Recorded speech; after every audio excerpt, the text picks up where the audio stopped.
थोड़ा स्टैंड लेना पड़ेगा। ये कहते हैं कि जी चलान 9 मई के नहीं आ रहे, और ये हम तो हुकूमत में नहीं है ना, आप हुकूमत में लाए ना।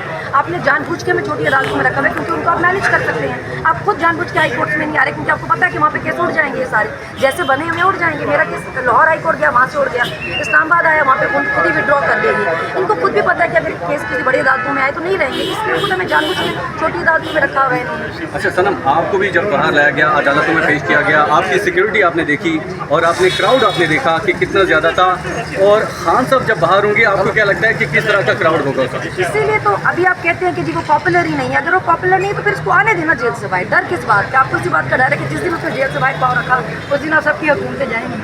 अच्छा, मरियम नवाज इस वक्त जो है काफ़ी तरक्याती काम भी करवा रही हैं, वीडियो शीडियो भी बन रही हैं, क्या कहेंगे? नहीं, वो वीडियोस पे करवा रही है ना, सिर्फ ग्राउंड पे तो नहीं ना हो। अमली नहीं होता। अभी मैं एक दिन में 100 मंसूबे बना के ले आया हूँ कंप्यूटर पे, मैं तो ये देखेंगे, देखिए स्पीकर साहब मैंने ये भी किया, मैंने ये भी करना, मैंने ये भी करना, मैंने ये भी करना है। तो वो जब आपने करना है वो तब करना है जब हो।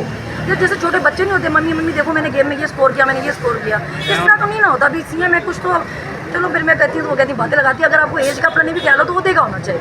वो बच्चों की स्पीकर साहब वो देखे मैंने ये किया, अभी आपने नहीं किया, अभी आपने सिर्फ उसकी आप बना के लेके आए हैं। कंप्यूटर पे तो नहीं ना करना, ग्राउंड पे करना, फिर देखते हैं। अच्छा, आपको कहा गया है कि आपने गैर इखलाकी बातें नहीं करनी, मरियम नवाज हो या कोई और हो, तो मरियम नवाज अगर कोई आपके हवाले से बात करती है तो क्या कहेंगे? देखिए, मैं पहले भी गैर इखलाकी नहीं करती थी, लेकिन लोगों को गैर इखलाकी लग जाती थी। जब आपकी मर्जी के मुताबिक बातें नहीं होती तो आपको गैर इखलाकी लग जाती है। किसी को चुप करवाने का ये बहुत आसान तरीका है कि आपने गैर इखलाकी बातें।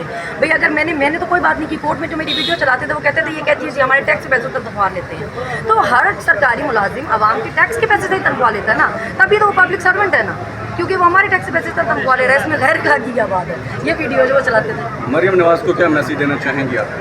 मैं उनको कहूँगी कि भाई आप दूसरों को टिकटॉकर कह के आपकी पूरी पार्टी छेड़ती है भाई, तो आप भी टिकटॉक से बाहर निकले, ये लैपटॉप से बाहर निकले, ग्राउंड पे काम करके दिखाएं। अच्छा, पूरी उनके साथ मशीनरी होती है टिकटॉक बनाने के लिए, क्या कहेंगे सर? और फिर वो दूसरों को बातें लगाते हैं, और ऐसे भी तो मैं उस पर हैरान होती है कि आप खुद सारा दिन यही काम करते हैं, सारा दिन टिकटॉक पर चलती हैं, और फिर आपके लोग बातें करते हैं कि वो देखिए इनकी पार्टी टिकटॉक और ये वो। आप खुद भी यही कर रही हैं, बाहर निकले, हालात देखें मुल्क की, आपको असलियत नजर आएगी।